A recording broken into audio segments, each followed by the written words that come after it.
Nabanggit ko po kahapon na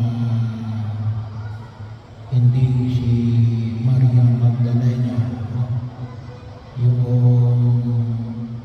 babae na ibinahagi sa Ebanghelyo natin kahapon mula sa Ebanghelyo sa Lucas chapter 7. Ngayon naman ay Ebanghelyo sa Lucas chapter 8. Maliwanag na yung dito ay si Maria na tinawag na Magdalena. Pero ang Ebanghelyo natin ngayon ay nagpapahayag ng ilang mga mahalagang bagay. Una, yung kinakailangan ipangaraw ang mabuting balita sa lahat ng tao. Yung tinatawag natin maipahayag kaagad yung ginang pangangailangan para ipalaganap ang mabuting balita ng magbibigkas sa tao. Sapagkat yun ay unang paanyaya upang makamit ng tao ng kaligtasan at isang paanyaya rin para gabayan ang tao bilang pamamaraan ng buhay.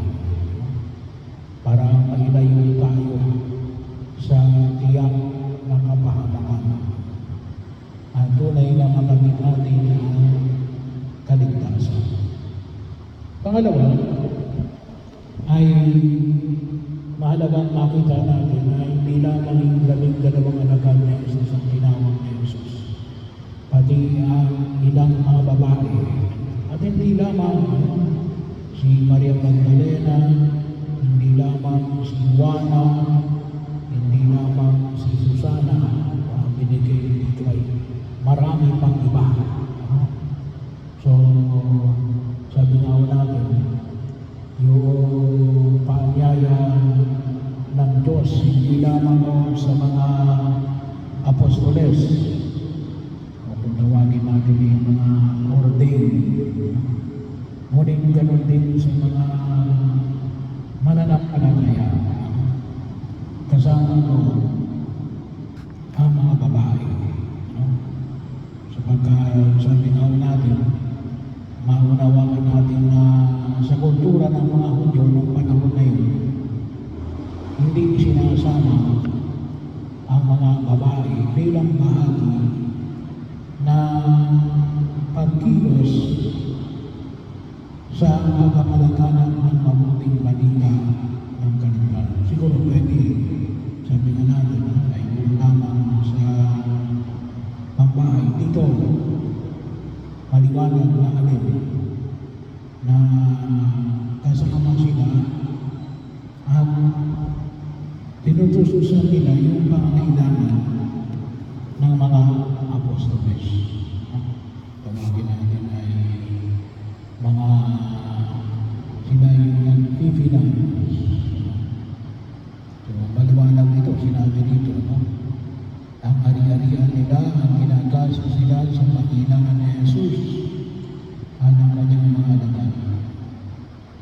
Pangatlo, ay makita natin yung malaki ugnayan na kagalingan at misyon. May misyon. Sabi nga na, hindi ka lang pinagaling. Kaya kami nagaling, ikaw yung may misyon. Pinagaling. Ang pinagkit nito, halimbawa ko si Maria Magdalena na pitong demonyo ang pinalaya sa kanya. At yung iba ay pinagaling sa kanilang mga karamdaman. Napakalaga ho ngayong panahon na ito na ipanalangin natin yung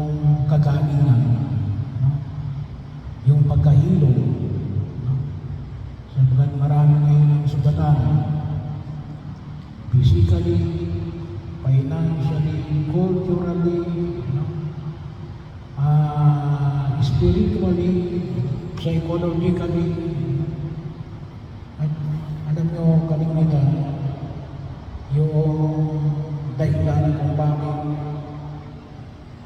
may mga tao nakakasugat. Kasi bakit?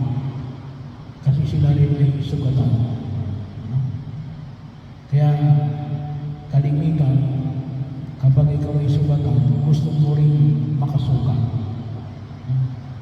Kaya yun yung pamantayan ng tao. Tayo ay sinaktan mo ako, sasaktan din kita. Kaya Jesus baliktad, hilumin kita para alin, ikaw ay makapaglingkod. Kaya napakahalaga yung elemento ng paghihilom.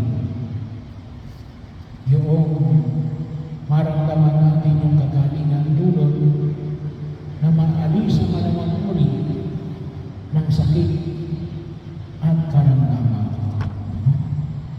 Ang idinulog natin, lalong-lalo na ngayon, sabi natin, na sabi ay mahilog tayo, lalong-lalo na ngayon, gawa na pangyayari sa lipunan ginagalawan natin. Marami ang nasusugatan. At yung kontrosino yan, hindi lang ngayon. Marami ng pagkakataon. Kaya bahagi yun. Kaya kung minsan makita natin na bakit yung mga tao ito nananakit. Well, hindi ko lahat. Pero isa sa kadahilanan ngayon yan kasi nasaktan sila. Kaya pangingatan din natin, kaya may nasabihin natin na huwag ka mananakit. Pero kapag hindi ka pahilong, may tendency ka rin na manakit. Kaya napakahalaga yung sakramento ng pagpapatawad. Pagpapatawad. Yung anumang uri na inihiling natin na pagkahilom sa anumang sugat na pumapalot sa pagkatao natin. Kasi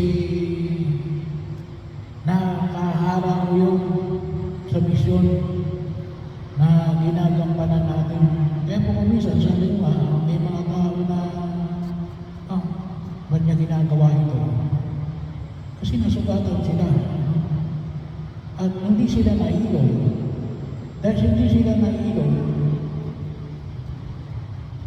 unknowingly, or tawagin natin unconsciously, or pwedeng sabihin natin subconsciously, ay on the process, nakapananakit sila. Bakit? Kasi sila mismo hindi pa rin hilong. So huwag natin kalimutan na nawa yung dulot na Jesus ay pagkahilong. Hindi ho para tayo lumalim ang sakit. Alam niyo, personally ako, para po sa September 21 na pag-itipon, sana ay hindi lumalim ang sugat. Sana po ito ay maging lahat na mahilong tayo. Kasi kung hindi tayo mahilong, sabi nga, magpapalit lang tayo ng tao. Uulitin din natin yung ginawa sa amin sa iba. Yun nga lamang ang mangyari-yari. We no longer become the victims. Pero baka mamaya, kapag hindi tayo hilong, baka tayo ang magiging victimizer. Kasi bakit? Hindi tayo nahilong. So idulog natin sa naman po may kapatid.